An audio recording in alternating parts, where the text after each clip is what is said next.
Perkenalkan, nama saya Rizkawati, kelas A1 Manajemen semester 2 NPM 1911042. Saya akan menjelaskan tentang manajemen keuangan perusahaan. Manajer keuangan merupakan jabatan yang sangat penting dalam sebuah perusahaan. Sebagai contoh, di perusahaan yang lebih besar, mungkin manajer keuangan dapat berfokus untuk menganalisis strategi. Adapun tugas dan tanggung jawab manajer keuangan, salah satu tugasnya seperti bekerjasama dengan manajer lainnya untuk merencanakan beberapa aspek perusahaan dalam perencanaan keuangan perusahaan. Dan tanggung jawab manajer keuangan seperti mengelola fungsi akuntansi dalam memproses data dan informasi untuk menghasilkan laporan keuangan secara akurat. Metode penelitian investasi, ada beberapa metode yang kita dapat gunakan untuk meneliti suatu investasi, yaitu metode average rate of return. Metode ini mengukur beberapa tingkat keuntungan rata-rata yang diperoleh dari suatu investasi. Angka yang dipergunakan adalah laba setelah pajak yang dibandingkan dengan total average investment. Angka ini kemudian dibandingkan dengan tingkat keuntungan yang disyaratkan. Jika lebih besar maka proyek diterima, apabila lebih kecil maka proyek ditolak. Metode payback periode atau masa pengembalian. Metode ini mencoba mengukur seberapa cepat pengembalian investasi. Maka dari itu, satuan yang digunakan bukan persentase melainkan satuan waktu. Kalau periode payback ini lebih pendek dari yang disyaratkan, maka proyek diterima. Jika lebih lama, maka proyek ditolak. Arus kas terbagi menjadi dua, yaitu arus kas langsung dan arus kas tidak langsung. Arus kas langsung yaitu pendapatan dan pengeluaran. Sekian dari saya, selanjutnya akan lanjutkan. Nama saya Kelvin Osana, NPM 1911007. Penganggaran modal. Penganggaran modal atau capital budgeting adalah proses kegiatan yang mencakup seluruh aktivitas perencanaan penggunaan dana dengan tujuan untuk memperoleh manfaat, benefit. Pada waktu yang akan datang, penganggaran modal berkaitan dengan penilaian aktivitas. Investasi yang diusulkan sesuai investasi ditujukan untuk mencapai tujuan yang diharapkan selama periode tertentu di waktu yang akan datang, yang mempunyai titik awal kapan investasi dilaksanakan dan titik akhir kapan investasi akan berakhir. Penganggaran modal meliputi seluruh periode investasi yang mencakup pengeluaran, cost, dan manfaat benefit yang dikuantifikasi sehingga memungkinkan untuk diadakan penilaian dan membandingkannya dengan alternatif investasi lainnya. Penganggaran modal dalam praktiknya dimaksudkan untuk mengadakan analisis investasi dan beberapa alternatif investasi yang tersedia untuk kemudian menetapkan atau memilih investasi yang paling menguntungkan. Ketidaktepatan dalam menetapkan pilihan investasi, kesempatan untuk memperoleh manfaat yang lebih menguntungkan, opportunity cost, yang sebenarnya dapat diwujudkan. Analisis investasi akan menyeleksi kesempatan-kesempatan yang ada sehingga dapat dipilih investasi yang memberikan manfaat terbesar dari setiap rupiah dana yang diinvestasikan. Di sini ada metode net present value. Metode ini menghitung selisih antara nilai sekarang investasi dengan nilai sekarang penerimaan. Penerimaan kas bersih operasional maupun terminal cash flow, di mana yang akan datang untuk menghilangkan nilai sekarang tersebut perlu ditentukan terlebih dahulu tingkat bunga yang dianggap menguntungkan. Di sini saya akan bacakan contoh soalnya. Seluruh perusahaan X ingin membeli sebuah mesin produksi untuk meningkatkan jumlah produksi. Produksinya diperkirakan untuk harga mesin tersebut adalah 150 juta dengan mengikuti aturan suku. Hingga pinjaman yakni sebesar 12% per tahun. Untuk arus kas yang masuk pada perusahaan itu diinformasikan sekitar 50 juta per tahun selama 5 tahun. Apakah rencana investasi pada pembelian mesin produksi di atas dapat dilanjutkan. Nah, di sini diketahui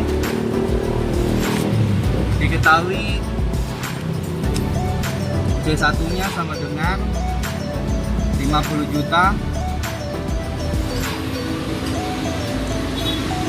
CO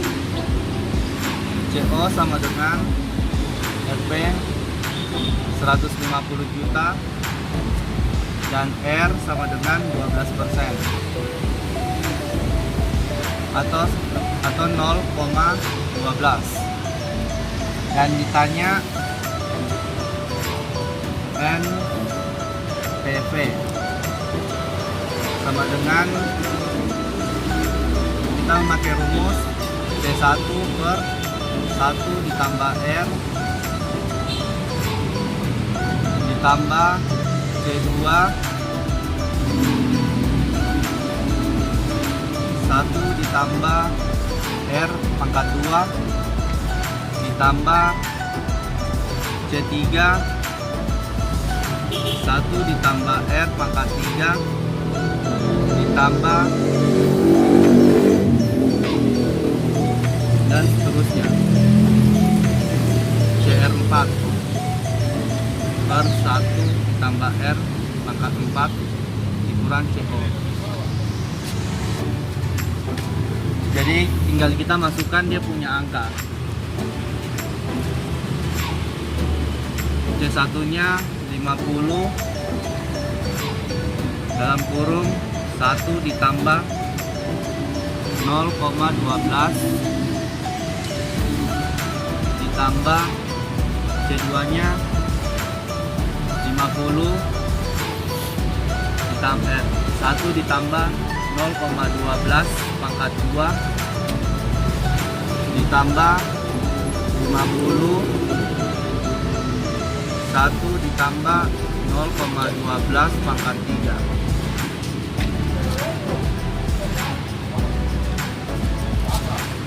ditambah 50 1 ditambah 0,12 pangkat 4 ditambah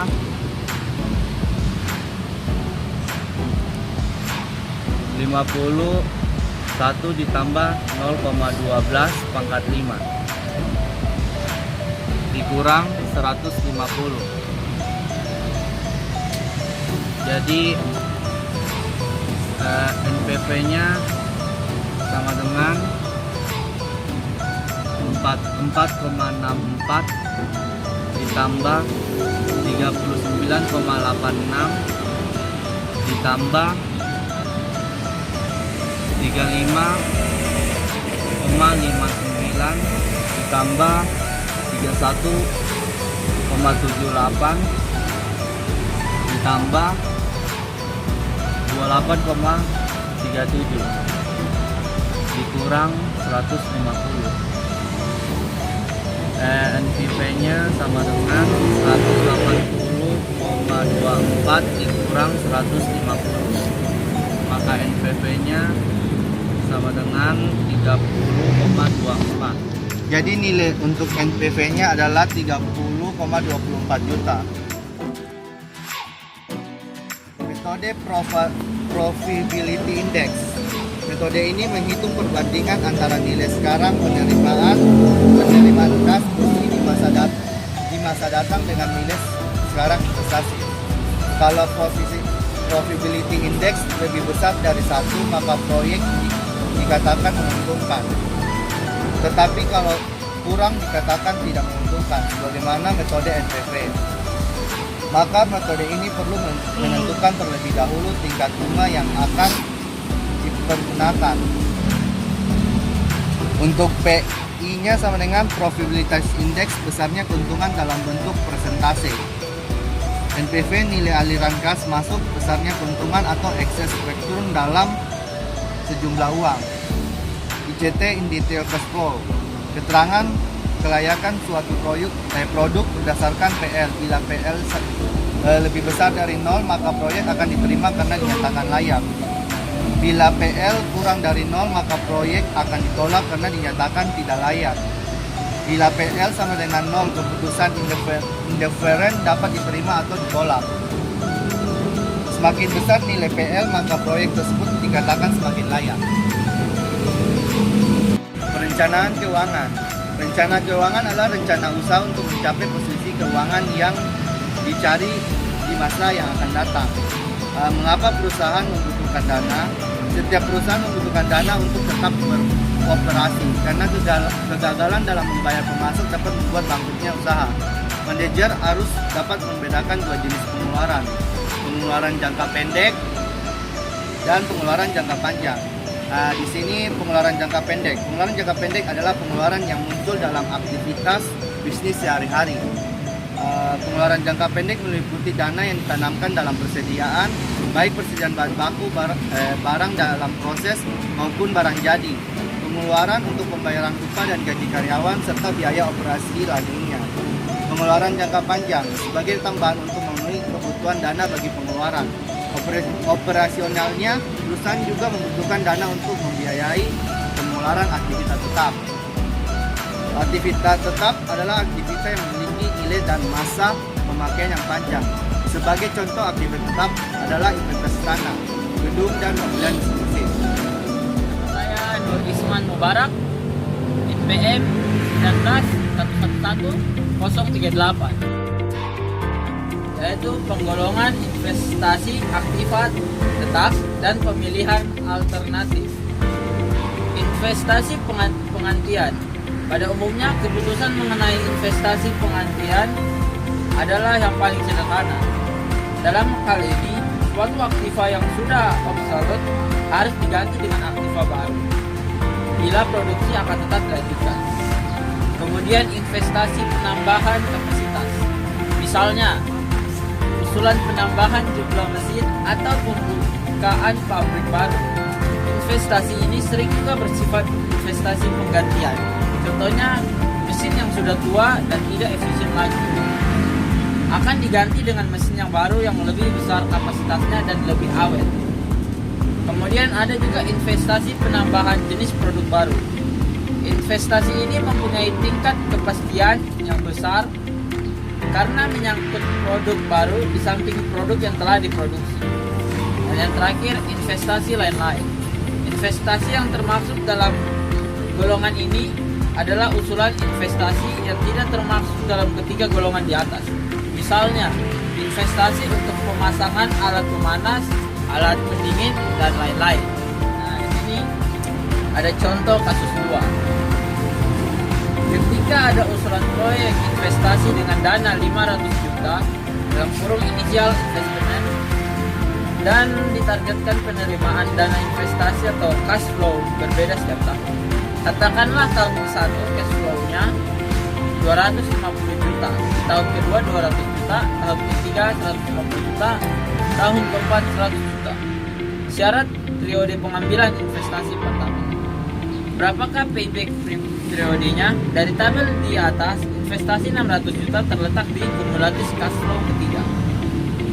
Payback periode sama dengan 2 ditambah 500 juta dikurang 450 juta dibagi 600 juta kurang 450 juta dikali 1 tahun sama dengan 2,33 tahun atau 2 tahun 4 bulan. Payback periodenya kurang dari syarat periode pengembalian perusahaan sehingga usulan proyek investasinya diterima. Apabila cash flow dari proyek investasi sama setiap tahun dibagi payback periode sama dengan initial investment dikali 1 tahun.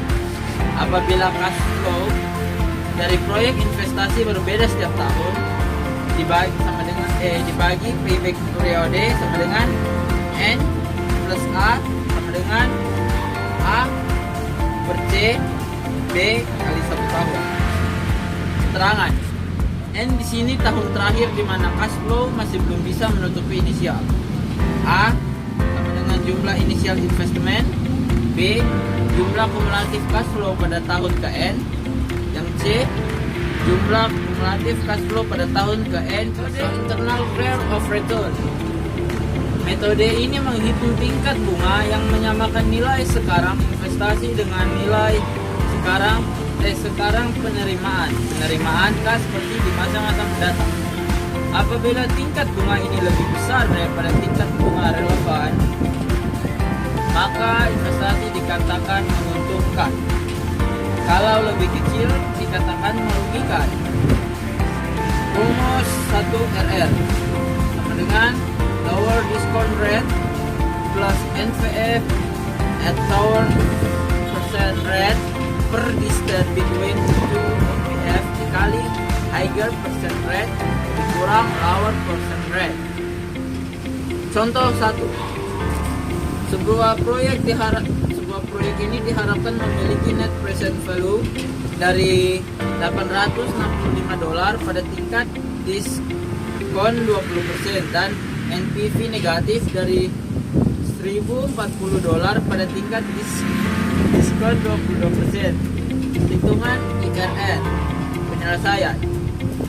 Jarak antara dua NPV sama dengan 865 ditambah 1040 sama dengan $1.905. IRR sama dengan plus 20% dalam kurung 865 per 1905 sama dengan 22% dikurang 20% dengan 21,91%. Kemudian ada contoh kedua, yaitu informasi berikut yang berhubungan dengan proyek investasi venture. Net present value atau NPV dengan biaya 25% dari modal $1.714, NPV pada biaya 30% dari modal $2.937,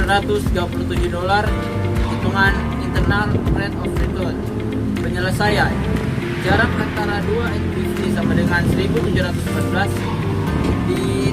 dibagi 200 ditambah 2.937 sama dengan $4.651. IRR-nya 25% dalam kurung 1.714 per 4.651 dikali dalam kurung 30% dikurang 25% sama dengan 26,84%. Jika IRR lebih besar dari biaya modal, terima proyek tersebut. Namun jika IRR-nya kurang dari biaya modalnya, maka kita harus tolak proyek tersebut. Terakhir, pembiayaan perusahaan. Untuk memenuhi kebutuhan angka pengeluaran jangka pendek maupun jangka panjang, perusahaan membutuhkan dana yang tidak saja dapat dipenuhi oleh kemampuan modal awal dari pemilik serta kemampuannya dalam menghasilkan laba, tetapi juga dana dari luar perusahaan seiring dengan perkembangan kemajuan usahanya. Sumber dana jangka pendek itu meliputi utang dagang, pinjaman bank jangka pendek dengan jaminan, letter of credit, commercial paper, dan terakhir futuring. Sumber dana jangka panjang diperoleh dari pembiayaan melalui utang dan pembiayaan dengan modal sendiri. Dan presentasi dari kelompok 9, apabila ada salah kata mohon maafkan. Assalamualaikum warahmatullahi wabarakatuh.